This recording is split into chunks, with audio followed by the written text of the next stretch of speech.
A lot has been said about many powerful gods in Igboland and their functions, but many did not know that most of these gods in Igboland are female. So we're going to run through some of these goddesses, some of these goddesses and their functions in this beautiful video titled "The Top 10 Female Gods in Igboland." After this intro.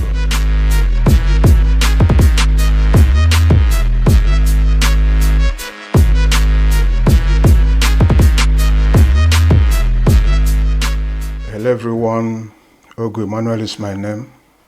If you are new in this channel, you are highly welcome. And a special thanks to all my returning subscribers and my esteemed viewers as well. Let's jump in straight into the video because we don't have a lot of time to waste. Now, the first one is Allah or Annie or Anna. Allah in Igbo cosmology is known as the female god representing any particular piece of earth, that is land, even the land you are standing on. She is the goddess of the earth and not just only the soil. So this particular goddess represents the earth, creativity, fertility, and morality.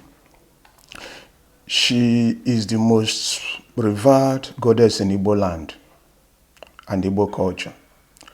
So she is the wife of Amadioha, the sky god, and at the same time commands a lot of authority in Igboland. Allah was the first deity created by Chukwu, that is the high god, the creator. Her name simply means the ground itself. So all ground is seen as holy because it denotes her power over the earth. So Allah normally takes the credit for all the things produced by the land. Even the water that flows in and out of her represents the fountain of life and fertility. When it comes to Ordinary, Allah rules over the underworld, which holds all our buried ancestors in her womb. There is this belief that all our ancestors reside in her womb. So when it comes to judging human actions, the law of Igbo customs known as Omenala, she's involved because she is also the goddess of morality. So when there was some misfortunes in agriculture, people do go for some ritual,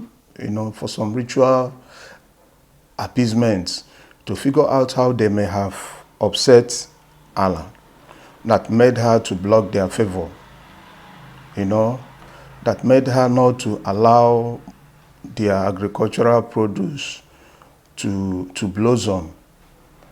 So, Inshallah is the abomination and crimes that are against her standards. She doesn't like Inshallah in any way. So Allah uses snakes as one of her messengers. That's one of what she's known for. So the second one is the second god. The second female god in Igboland is Anyanwu.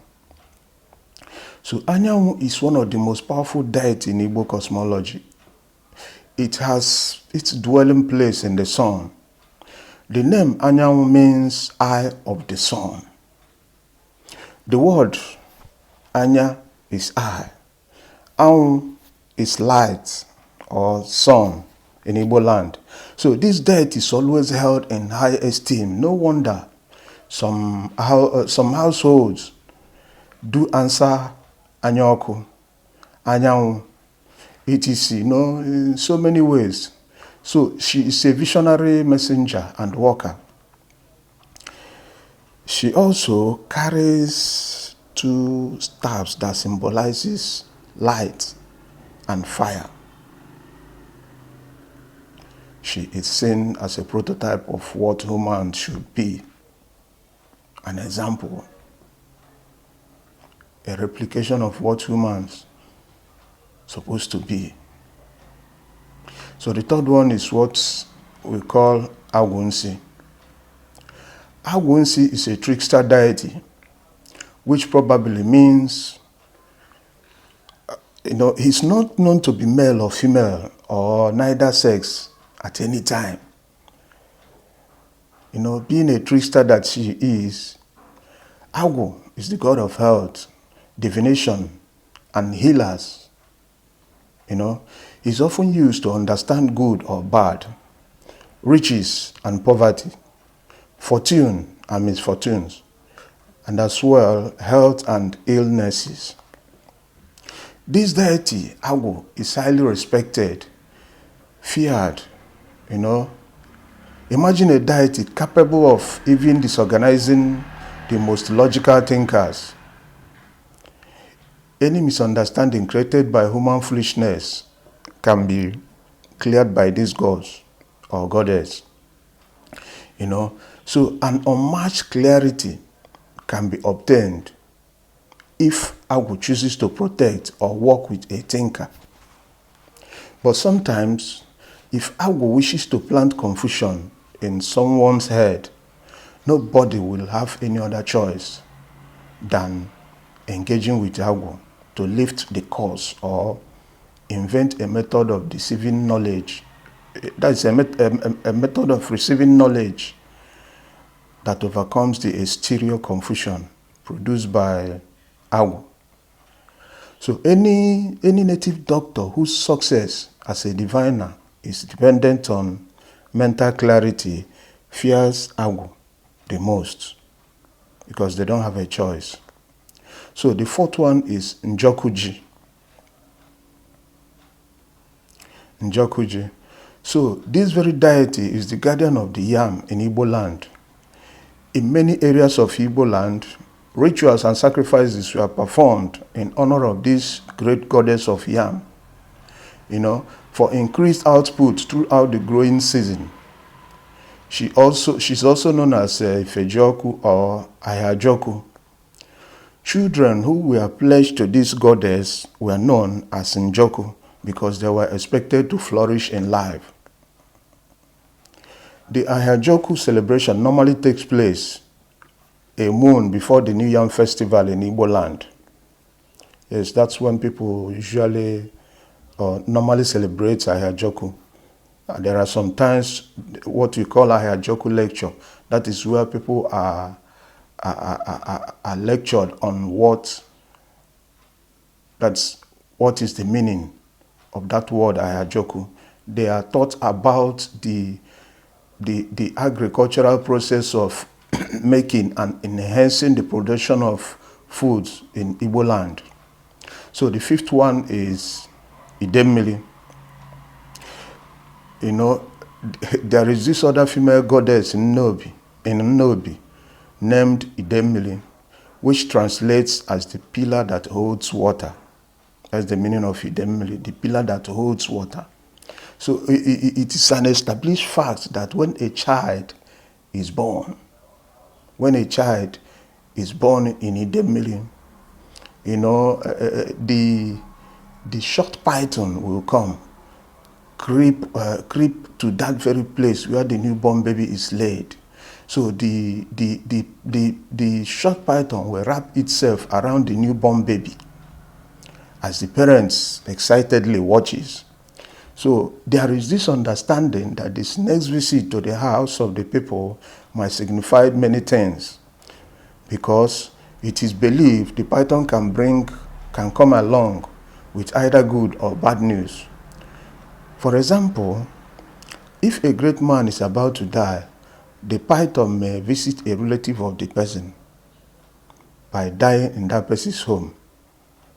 It's a kind of message sent.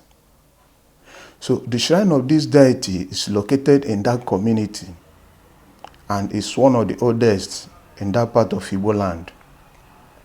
The deity has a lot of python worshippers, so killing python in that region is highly prohibited. And whoever that does that must bury the python like a normal human being. Whatever it takes to bury a normal human being, that is what is going to cost you to bury a python in that region, in that area. So the sixth one is Imommiri. The sixth one is Imommiri. So this particular this is a spirit inhabiting in Imo River, which runs in the present-day Imo State. So it is where the name was taken, and Abia State too. So it runs into the Atlantic between a section of the rivers. There is a section of the River State and Akwa Ibom State in Nigeria. So she is feminine in nature and is also associated with Ibinokwabi oracle, or what is called the long juju of Arochukwu. So a deity acclaimed to be the most powerful oracle in the southeastern Nigeria during the Atlantic slave trade, far back. So she is seen as its female counterpart. The deity Imommiri is a well-known benevolent fertility spirit. The Imo River is the river that is seen across Ngwa people of Abia State and their relatives in Imo State, which happens to be a permanent cutoff between them. Yes. So the seventh one is Ohammiri. This feminine spirit of Uguta Lake, which is she's the one that owns Uguta Lake and is paired with Njaba, and at the same time it's known as Obuide, which means deep flood water. Her husband is Okita. The name is roughly translated from Igbo language as the shining beauty of waters. So this goddess is beautiful, wealthy, happy, and childless. She is the most powerful spirit among women, among all other spirits in Oguta. Yes, very powerful. So women sees this goddess as a spirit of achievement. Many successful women in Oguta today were imagined to be the devotees of Ohammiri. I'm not saying that it's all the women, but many, because they believe in it. Many of them believe in it. So the number 8 one is Ogugu. Ogugu is a kind of, it's a complicated deity. It manifests differently as both male or female, with different mode of operations depending on its manifestation. Ogugu Akala is a minor goddess in Mbitolu area of Imo State, whose work is keeping of boundaries. While Ogugu Ntibe is also a minor god in the same area that is responsible for victory in cases and battles. Ogugu is also revered by courts all over Igboland, especially in the current day Imo State. The 9th one is Agbala. Some do call her Agbara. Agbala is the priestess of Allah, which is the female goddess that represents any part of the earth. Agbala is responsible for carrying out or implementing punishments against those who do things the society abhors. That's those who do things that is against the law of the land. So it's also something that is considered immoral. So she will also direct the community ceremonial offerings to Allah, such as murder, witchcraft, and perjury. These and other related crimes are considered against the earth goddess.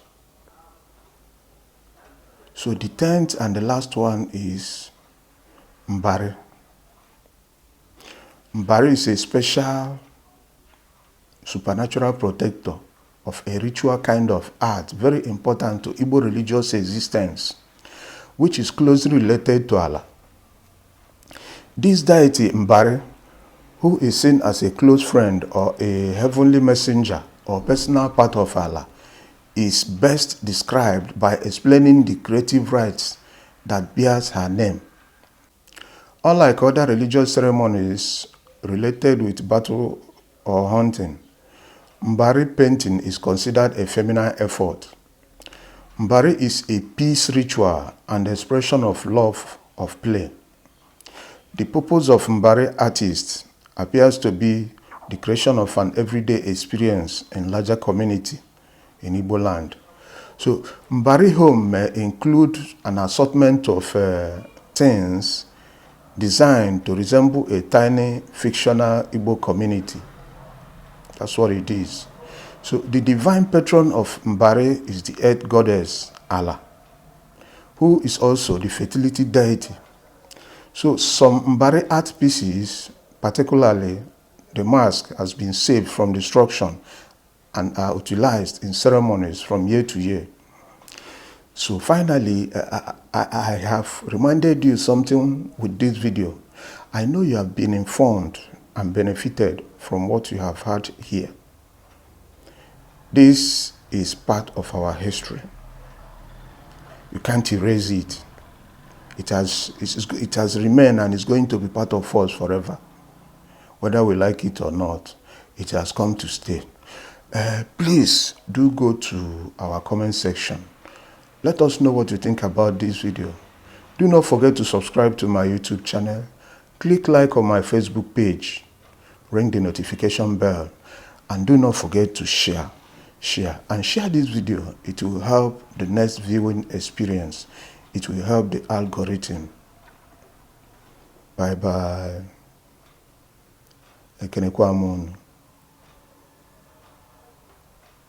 Bye.